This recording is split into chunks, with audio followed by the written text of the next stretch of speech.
MODO 12.1 contains significant improvements in how you can edit and define vertex normals. The Vertex Normal toolkit has been updated, making it simpler, but with the addition of more options.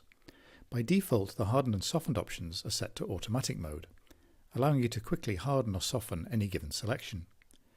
But there are also now options for hardening or softening by specific component, by endpoint, by angle, by polygon boundary, UV boundary, and UV island boundary. MODO has supported smoothing groups for a long time, but without a UI for managing it effectively.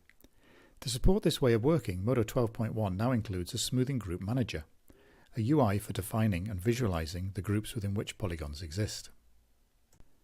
Polygon selections can be quickly added and removed from any given group, or any number of groups using the group buttons, and by using either Shift, Control or Alt, polygons can be quickly selected, deselected or added to a selection.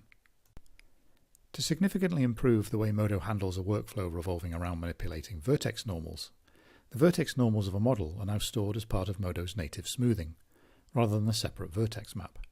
This means models can now be freely edited and deformed, without any adverse effects. A variety of new options for controlling surface normals have also been included as part of material properties. Turning off Crease by Smoothing Angle overrides the material's smoothing angle, effectively setting it to 180 degrees, and quickly preparing the mesh for edge creasing. Weight by Polygon Angle helps when smoothing triangulated models by treating any coplanar polygons as a single polygon when the smoothing is calculated, creating better results in such a case. There is now an option to calculate the surface normals using the Newell's method. Although computationally more intensive, this will produce better results in areas of a model containing non-planar polygons.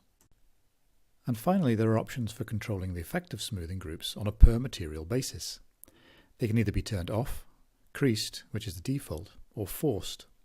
Using the forced option allows you to mix within any given material the base smoothing of a material with the smoothing defined by any number of smoothing groups, reducing the need to define smoothing groups for an entire model.